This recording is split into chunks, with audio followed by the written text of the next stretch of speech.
Short rolling. எத்தனையோ custodial deaths திமுக ஆட்சியில் நடந்திருக்கு. லத்தி எல்லாம் உடையுது, வாயில மிளகாத்தூளை போடுறாங்க, ஆணுறுப்புல மிளகாத்தூளை போடுறாங்க, அட்டின்னு அடிச்சு செத்தே போறான் அஜித்குமார். இந்த கட்சி ஏன் இரண்டாவது முறை எப்போதுமே ஆட்சிக்கு வந்ததில்லை என்று நீங்கள் எப்போதாவது யோசித்திருக்கிறீர்களா? இந்த காவல்துறையை கட்டுப்படுத்த முடியாத, கட்டுப்படுத்த அதிகாரமற்ற, கட்டுப்படுத்த திறனற்ற ஒரு முதல்வரை பொம்மை முதல்வர் என்று சொல்லாமல் வேறு எப்படி சொல்வது? காவல்துறையை ஒரு கூலிப்படையாகத்தான் திமுக அரசு இந்த 5 ஆண்டுகளாக பயன்படுத்தி வந்திருக்கிறது என்பதை பல்வேறு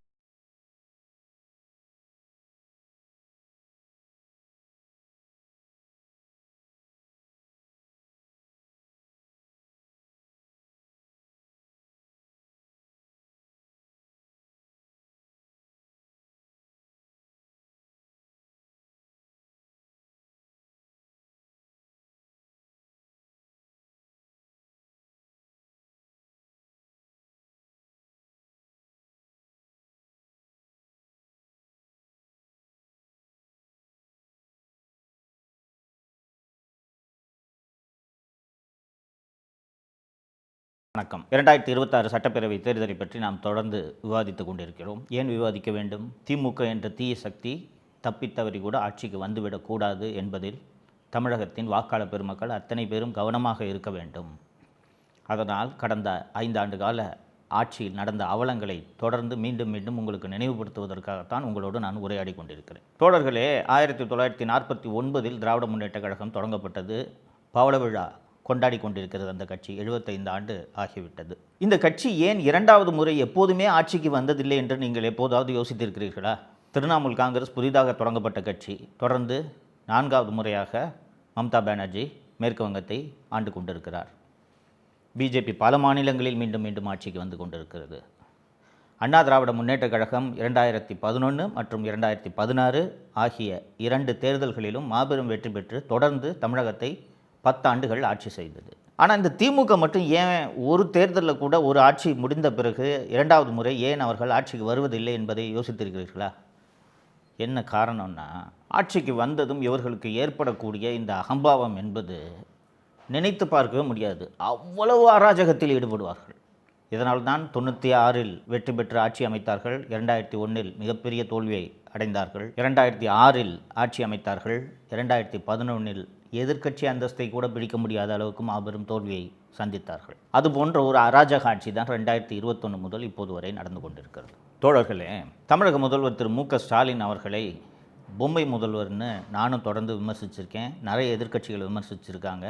எதிர்க்கட்சி தலைவர் திரு எடப்பாடி பழனிசாமி அவர்கள் பல்வேறு பொதுக்கூட்டங்களில் அவரை பொம்மை முதல்வர் என்று தான் அழைக்கிறார். ஏன் பொம்மை முதல்வர் என்ற பெயர் அவருக்கு வந்தது என்பதை நீங்கள் தெரிந்து கொள்ள வேண்டும். ரொம்ப முக்கியம் அது. தோழர்களே, 19 ஏப்ரல் 2022 அன்று சென்னை செக்ரட்டரியேட் காலனி போலீஸ் ஸ்டேஷனில் ஒரு கஸ்டோடியல் டெத்து நடக்குது. விக்னேஷ் என்கிற விக்னா, சுரேஷ் என்கிற ஜொல்லு சுரேஷ், இவங்க 2 பேரையும் சந்தேகத்தின் அடிப்படையில் இரவு ரோந்தில் இருக்கக்கூடிய காவலர்கள் ஸ்டேஷனுக்கு கூட்டிகிட்டு போகிறாங்க. இந்த விக்னேஷ் என்கிற விக்னா யாருன்னு பார்த்தீங்கன்னா, பீச்சில் குதிரை ஓட்டுறவன். பீச்சில் இந்த போனீங்கன்னா அந்த குழந்தைங்களெல்லாம் குதிரையில் ஒரு ரவுண்டு அடிச்சுட்டு வருவாங்கள்ல, அந்த வேலை செய்கிறவன். அப்போ எவ்வளோ ஏழையாக இருந்திருப்பான். அவனை கூட்டிகிட்டு போகிறாங்க ஸ்டேஷனுக்கு. காலையில் இந்த விக்னேஷ் என்கிற விக்னா இறந்துடுறான். அப்போது சென்னை மாநகர ஆணையராக திரு சங்கர்ஜிவால் அவர்கள் இருக்கிறார். இறந்த உடனே எல்லா ஊடகங்களும் அந்த செய்தியை கவர் பண்ணல. இந்த நியூஸை மூடி மறைப்பதற்கு காவல்துறை கடுமையான முயற்சி செய்தது. பத்திரிகையாளர் திரு ஷபீர் மற்றும் சவுக்கு மீடியா இந்த விஷயத்தை வெளியில் எடுத்து, இது இந்த மாதிரி கஸ்டோடியல் எடுத்து போலீஸ் அடித்து கொண்டு இருக்காங்க அப்படின்ற இந்த விஷயத்தை சமூக வலைத்தளங்கள் மூலமாக பரவுகிறது. அப்போது சட்டப்பேரவை நடந்து கொண்டிருக்கிறது. சட்டப்பேரவையில் எதிர்க்கட்சி தலைவர் திரு எடப்பாடி பழனிசாமி அவர்கள் இதை பேரவையில் எழுப்புறாரு, சிறப்பு விவாதமாக எழுப்புறாரு. இந்த மாதிரிங்க செக்ரட்டரியேட் காலனியில் ஒருத்தரை அடித்து கொண்டுட்டதாக சொல்கிறாங்க அப்படின்னு சொன்ன உடனே முதலமைச்சர் சட்டப்பேரவையிலேயே பதில் சொல்கிறார். முதலமைச்சர் அல்லது எந்த துறை அமைச்சர்களாக இருந்தாலும் இது மாதிரியான விஷயங்களுக்கு பதில் சொல்லும்போது யார் அந்த பதிலை தயாரித்து கொடுப்பார்கள் என்றால் சம்பந்தப்பட்ட துறையின் அதிகாரிகள் தயாரித்து கொடுப்பார்கள்.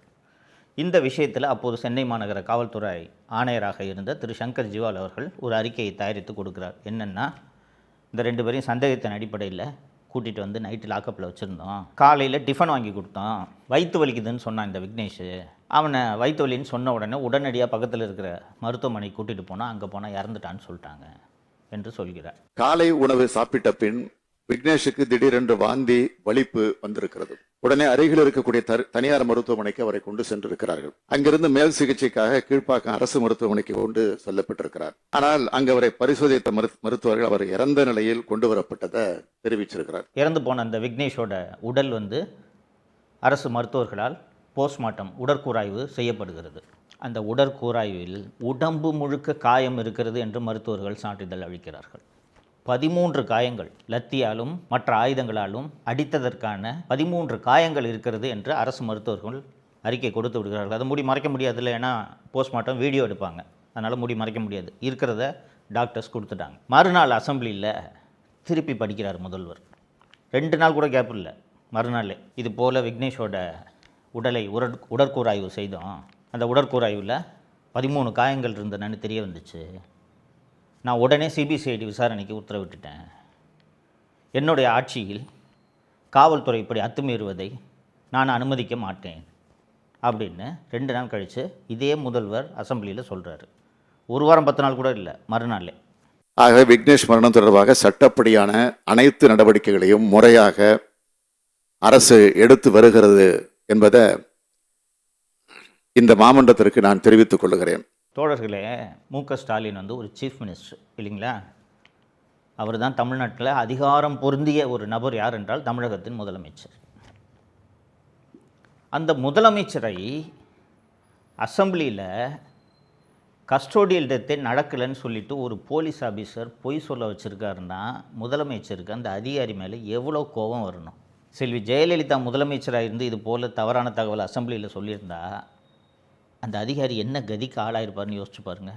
ஜெயலலிதா அவர்கள் கடுமையான நடவடிக்கையை எடுப்பார் என்பதால் தான் அதிகாரிகள் அவ்வளவு கவனமாக பயத்தோடு வேலை செய்வார்கள்.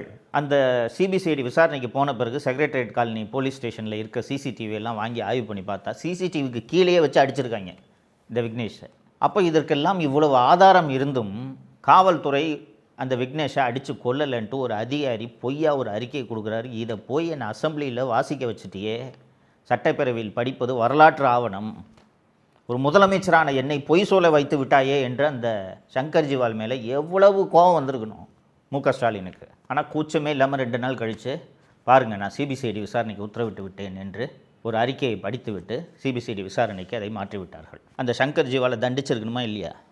சஸ்பெண்ட் பண்ணியிருக்கணுமா இல்லையா? சங்கர்ஜிவால் மீது துறை ரீதியான நடவடிக்கை எடுத்தது. இனி இது போல தவறான தகவலை எந்த அதிகாரியும் முதலமைச்சருக்கு தரக்கூடாது என்ற உதாரணத்தை 2022ஆம் ஆண்டே முதலமைச்சர் திரு ஸ்டாலின் அவர்கள் ஏற்படுத்தியிருக்க வேண்டும் இல்லைங்களா? எந்த முதலமைச்சராக இருந்தாலும் இதனை செஞ்சுருப்பாங்க. கோவம் வரணும்ல, என்ன அசெம்பிளியில் போய் சொல்ல வச்சுட்டு என்ன சிஎம் என்ன பண்ணார் தெரியுமா? முதலமைச்சர் மு.க.ஸ்டாலின் இதே சங்கர்ஜிவாலை தமிழ்நாட்டோட சட்டம் ஒழுங்கு டிஜிபியாக நியமிக்கிறார். 2 வருஷம் சங்கர்ஜிவால் டிஜிபியாக இருந்தார்.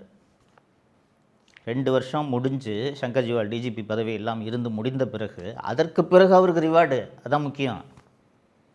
டிஜிபியாக இருந்து ஓய்வு பெற்ற திரு சங்கர்ஜிவால் அவர்களுக்கு டிஜிபி அந்தஸ்துக்கு குறையாத தீயணைப்புத்துறை ஆணையர் என்ற பதவியை வழங்கி அந்த பதவியில் திரு சங்கர்ஜிவால் அவர்கள் இப்போது செயல்பட்டு கொண்டிருக்கிறார். இது ஒரே ஒரு விக்னேஷ் என்கிற விக்னா அடித்து கொல்லப்பட்ட சம்பவமாக நாம் இதை பார்க்கக்கூடாது. அண்ணா திராவிட முன்னேற்ற கழக ஆட்சியில் தூத்துக்குடியில் பென்னிக்ஸ் மற்றும் ஜெயராஜ் ஆகியோர் கோவிட் காலத்தில் அந்த சாத்தான்குளம் காவல் நிலையத்தில் வைத்து அந்த காவல் நிலையத்தை சேர்ந்தவர்களால் அடித்தே ஒரு தந்தையும் மகனும் கொல்லப்பட்டார்கள். தந்தை முன்பு மகன் அடிக்கப்பட்டார், கடுமையான சித்திரவதைக்கு ஆளாகி கொல்லப்பட்டார். அப்போது இருந்த அண்ணா திராவிட முன்னேற்ற கழக அரசு செய்தது என்ன தெரியுமா? சிபிசிஐடிக்கு அன்னைக்கே மாற்றிட்டாங்க. அந்த விசாரணையை மாற்றினதோடு அல்லாமல் சிபிஐ விசாரணைக்கு எங்களுக்கு ஆட்சேபனை இல்லை என்று தெரிவித்தார்கள். சிபிசிஐடி விசாரணையிலிருந்து சிபிஐ விசாரணைக்கு அது செல்வதற்கு முன்பாக சிபிசிஐடி போலீசாரே சாத்தான்குளம் காவல் நிலையத்தில் அந்த தாக்குதலில் ஈடுபட்டவர்களை கைது செய்தார்கள். எடப்பாடி பழனிசாமி அவர்கள் ஆட்சியில் இது நடந்தது, கைது செய்தார்கள். அப்போது இதை எவ்வளவு பெரிய இஷ்யூவாக திமுக கையில் எடுத்தது தெரியுமா? மிகப்பெரிய போராட்டத்தை செஞ்சாங்க. திமுக எம்பி கனிமொழி அந்த வீட்டிலே போய் உட்காந்துக்கிட்டாரு. முதலமைச்சர் ஸ்டாலின் போனார், உதயநிதி போனார், அத்தனை பேரும் போனாங்க. அப்போ உங்கள் ஆட்சியில் இப்படி நடக்குது, நீங்கள் எவ்வளவு கடுமையான நடவடிக்கை எடுக்க வேண்டும். அதற்கு பிறகு எத்தனையோ கஸ்டோடியல் டெத்ஸு திமுக ஆட்சியில் நடந்திருக்கு. 27 ஜூன் 2025 சிவகங்கை மாவட்டம். அங்கே ஒரு பத்திரகாளி கோயில் இருக்குது. அந்த கோவிலுக்கு செக்யூரிட்டியாக ஒருத்தன் இருக்கான், அஜித் குமார் அந்த பையன் பேர். அந்த கோவிலுக்கு தனது தாயோடு சாமி கும்பிட வர்ற நிக்கிதா என்ற பெண்ணு பக்கத்தில் இருக்க போலீஸ் ஸ்டேஷனில் போய் இந்த மாதிரி என் காரை பார்க் பண்ணுறதுக்கு அந்த பையன்ட்ட அந்த செக்யூரிட்டியாக இருந்தவன்ட்ட கொடுத்தேன். அந்த பையன் அது உள்ளே இருந்த நகையை திருடிட்டான். நகை எப்போ திருட்டு போச்சுன்றது எங்களுக்கு தெரியும்னா போகிற வழியில் நான் காரை நிறுத்தி செக் பண்ணேன். செக் பண்ணும்போது என் நகை காணா போச்சுன்றது எனக்கு தெரிய வந்துச்சுன்னு போய் போலீஸ் ஸ்டேஷனில் கம்ப்ளைண்ட் கொடுக்குறாங்க. அந்த புகார் உண்மையாக கூட இருக்கலாம். ஃபஸ்ட்டு வேலை என்ன? எஃப்ஐஆர் பண்ணுமா இல்லையா? எஃப்ஐஆர் கூட பதிவு செய்யாமல் காவல் நிலையத்தைச் சேர்ந்த மானாமதுரை சப்டிவிஷன் டிஎஸ்பியாக இருந்த திரு சண்முகசுந்தரம் அவர்களோட ஸ்பெஷல் டீம் எந்த ஸ்பெஷல் டீமாக இருந்தாலும் ஒரு சப் இன்ஸ்பெக்டர் கீழே தான் ஸ்பெஷல் டீம் இயங்கும். அன்றைக்கி sub inspector leave. Sub inspector கூட இல்லாமல் 5 காவலர்கள் மட்டும் சேர்ந்து எஃப்ஐஆர் கூட இல்லாமல் இந்த அஜித் குமாரை கூட்டிகிட்டு போய் கோயிலே வச்சு அடிக்கிறாங்க. லத்தியெல்லாம் உடையுது. வாயில் மிளகாத்தூளை போடுறாங்க, ஆணுறுப்பில் மிளகாத்தூளை போடுறாங்க.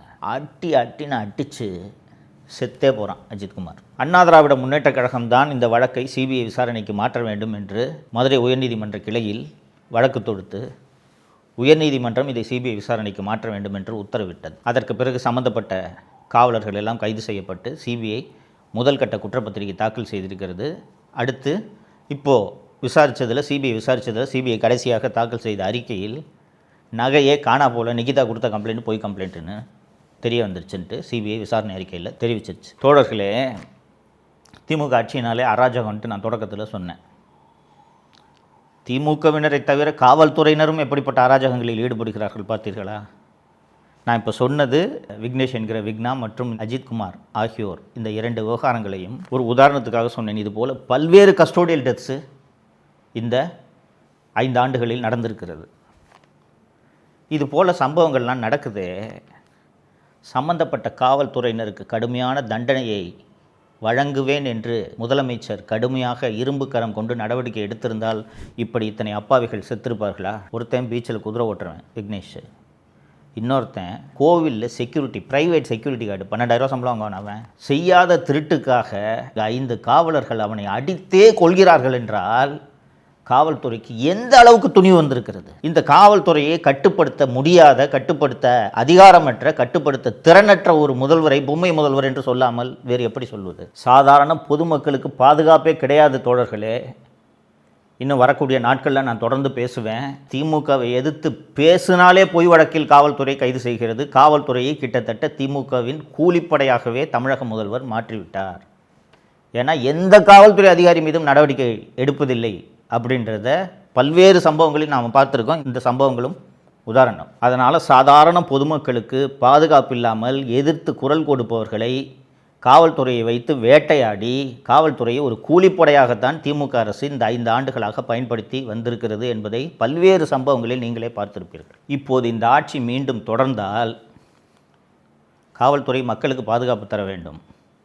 ஆனால் காவல்துறை கூலிப்படையாக மாறி இது போல செயல்பட்டால் அஜித்குமார்களும் விக்னேஷ் என்கிற விக்னாக்களும் மீண்டும் அடுத்த ஆட்சியிலும் தொடர்வார்களா இல்லையா என்பதை நீங்கள் அத்தனை பேரும் சிந்திக்க வேண்டும். 2026 வாக்களிக்கும் போது, வாக்குச்சாவடிக்கு செல்லும் போது தப்பித்தவறி கூட உதயசூரியன் மற்றும் அதன் கூட்டணி கட்சிகளுக்கு வாக்களித்து விடக்கூடாது என்பதை நீங்கள் மனதில் வைக்க வேண்டும்.